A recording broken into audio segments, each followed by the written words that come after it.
TV. Sherwin Anderson, the fireman, back at you. We're bringing another guest in today, man. One of my favorite coaches.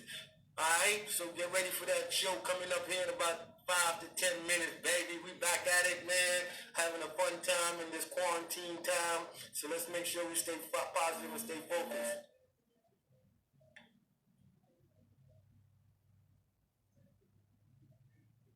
Let y'all check in one by one. What up, y'all? What up, y'all?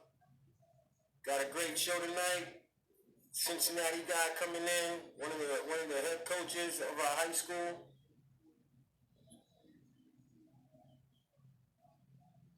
Y'all got mad love for my peoples. Y'all keep coming, baby. We about to get it going. Yeah, he is. What up, Coach Wyant, man? Hey, how you doing? How you doing? We living, baby. We woke up this morning, baby. We living. All right. Good to see y'all again. Appreciate y'all. You already know, Coach. Well, let me introduce you, Coach. We're here with Coach Bryan and Wyant. Man, I'm a big fan, Coach. You know you're one of my favorite coaches in the city area, man. I love how you carry yourself. I love your demeanor. And more importantly, I love the way you take care of these kids. So let's get right at it, man. So, Coach, tell us a little bit about your new move, about your new journey, man. We're so excited to hear about it. Yeah, I was just fortunate enough to receive a call from the administration from Princeton probably a little over a month ago, and they expressed some interest, and it's actually a very tough decision for me and my family. Yeah. I think everybody knows my commitment to Hughes, my commitment to the kids there. Right. After going back and forth, praying about it, talking to my closest mentors, I really thought that the vision that Princeton has for the future of their basketball program really met the needs of what I wanted to accomplish. So it felt like it was a great move, and we're excited about the opportunity. Yeah, that's what's up. So, Coach, man, how many years have you coached at Hughes?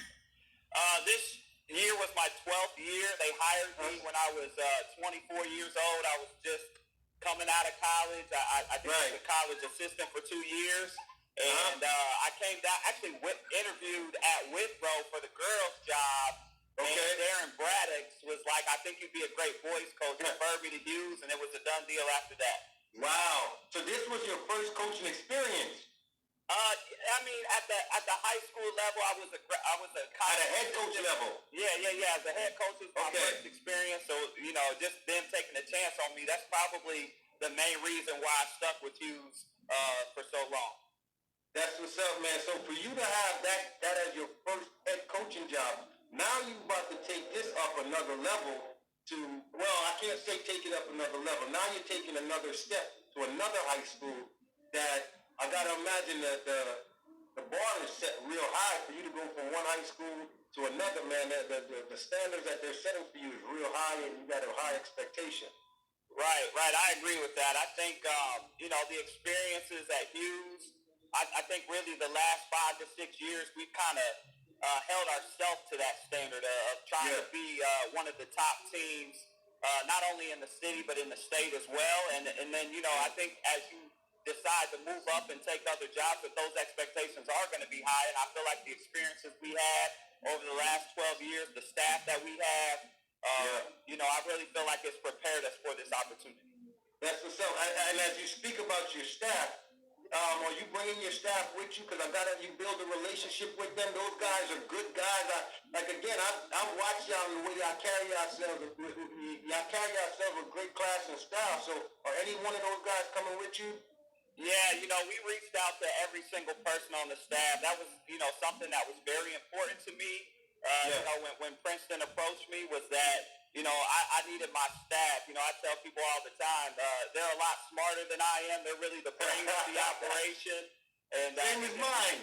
They get a lot of things done. So Bryan Wyant is definitely not as effective if he doesn't have the staff with him. And they were very accommodating for me. Now, I know a couple of our guys, are in the position running for head coaching spots. And, we all the way encourage that. And, I think I'll have a majority of them with me, if not all of them. But, at the end of the day, it's about growth for all of us. And if a guy gets an opportunity to be a head coach, then we welcome that opportunity for them. That's what's up, Coach. Now, let's bring a finale to to your coaching? I don't want to ask too many questions about Hughes, but what would you like to say to the people and to the kids that you coach over at Hughes before we move on to Princeton?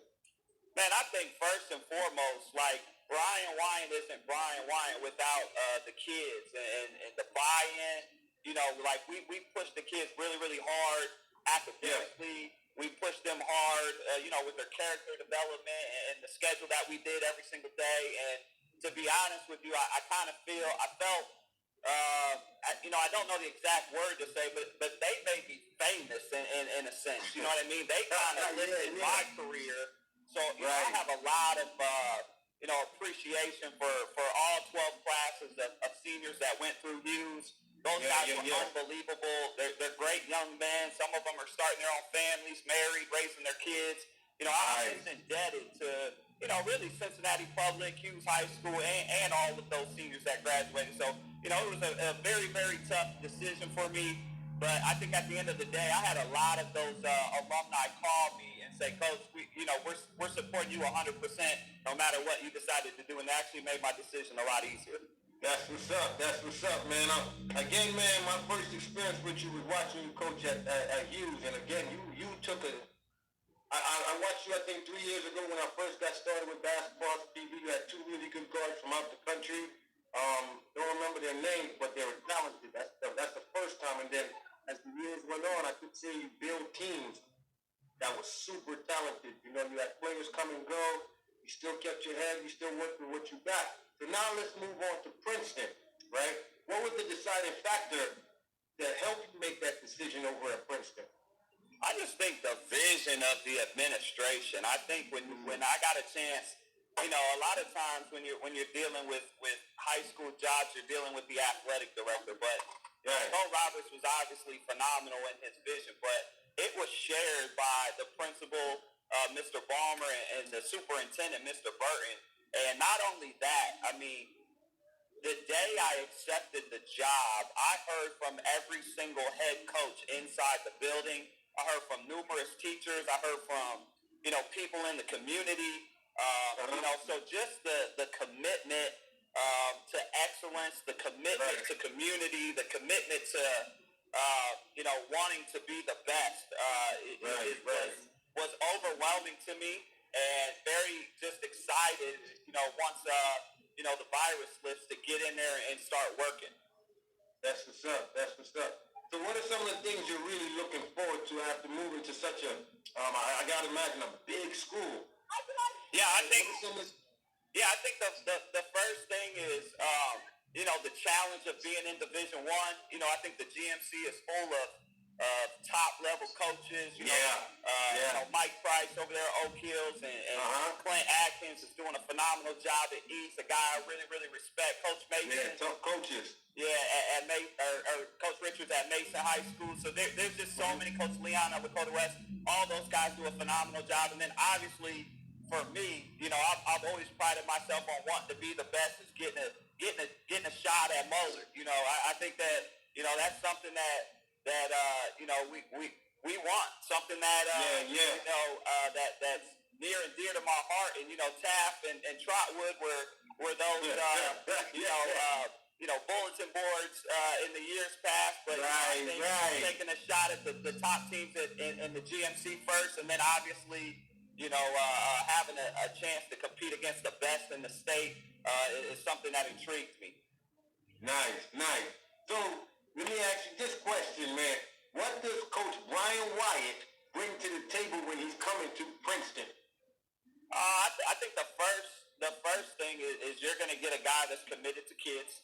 And, you know, I think anytime you have somebody that's willing to invest in the lives of kids, not just on the basketball court, but also academically, you know, in turn, what typically happens is those kids will run through a wall for you. And that's the kind of commitment my staff wants to bring out there, is somebody that's, or a group of men that are interested in investing in the lives of these kids. And, you know, hopefully that shows up in wins and losses.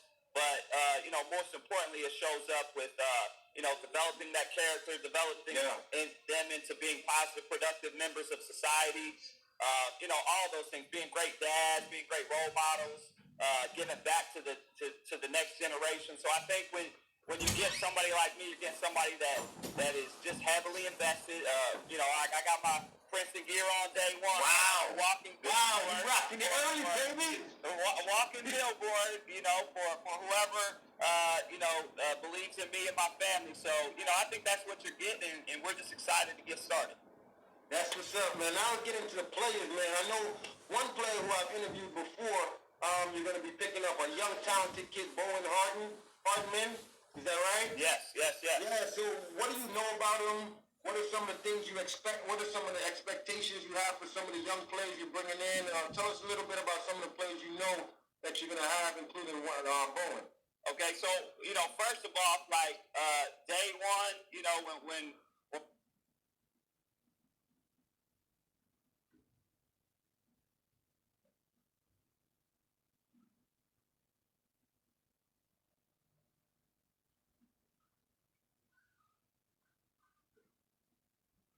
we accepted the job, there were a couple kids that were pointed out to us. Bowen Hardman was one of them. Rodney Harris, an unbelievable football player. Okay. Greg Johnson, who's going to be a senior this upcoming year. And, our staff dove in right away, meeting with those guys and trying to figure out what were the things that went really, really well in their experiences last year, and then what were the things that needed improve upon. And, we actually probably met 6 times already via Zoom. Nice. That was my next question. We're instilling our culture right now. So in terms of Bowen and Greg and Rodney, I've got to watch them a little bit on film and seeing some of the highlights that you guys have produced. But right now it's more about getting to know them as people.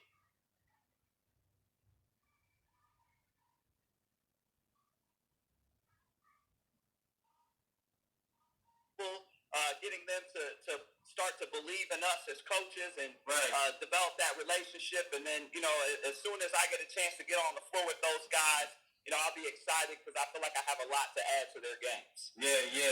That relationship is so critical, man. So, good luck with that. And before we get off, man, so what's Coach Bryan Wyant doing right now with himself in quarantine, man? How have you been handling this whole situation, this whole life-changing situation, my man? Well, I think the first thing is we work really, really hard. So, I get to spend a lot of time with my What up, Sam? And I got my, I got a 2-year-old son, so being able to spend time with him. I got a couple other kids that are in the house playing video games right now. All right. I think the biggest thing for me is really appreciating the moment. Like, we really, at times, we'll put in 16-hour days. Yeah. My family sacrifices a lot for my career, and they're heavily invested in helping us invest in youth. But, so we're really just appreciating this time, to spend with family and, because that, you just don't want to take that for granted. So that's very important to me. But also, we're doing something right now called winning the wait. Like, while we're waiting, we're trying to win. And we've watched some film with our guys. We've had a lot of meetings with our guys. Our staff meets probably 3 or 4 times a week about how to continue to improve this program. So I think it's twofold in terms of, I still have some school obligations that I take care of with Cincinnati Public and Hughes High School for online learning. But I just think that between those 3 things, the family, meeting with my guys at Princeton, the administration with Princeton, trying to make sure we get off to a great start, and then the stuff with Hughes, I just think that's what we're really focusing on right now. Yeah. Yo, Coach, man, can't tell you how much we appreciate your time, man. Big fan of Basketball Hustle TV, and Sherwin Anderson's a big fan of you. We wish you luck in your journey, man. Blessings and love, my man. We appreciate you. All right, I would shout out to Basketball Hustle TV. Hold on, see my baby girl right here. Can you get a shout out, Basketball Hustle TV? What up, girl? My wife, shout out, baby. So we just really appreciate you, the platform that you provide for all of Cincinnati. We're just honored that you would have us on your program. Yo, I'm blessed to be in this world with you, man. And remember, man, with this coronavirus, every day is a good day, man. We woke up this morning, so we winning, you know what I'm saying? I agree. We winning, man. Blessings, my dude. All right, take care. Go Vikings. Peace.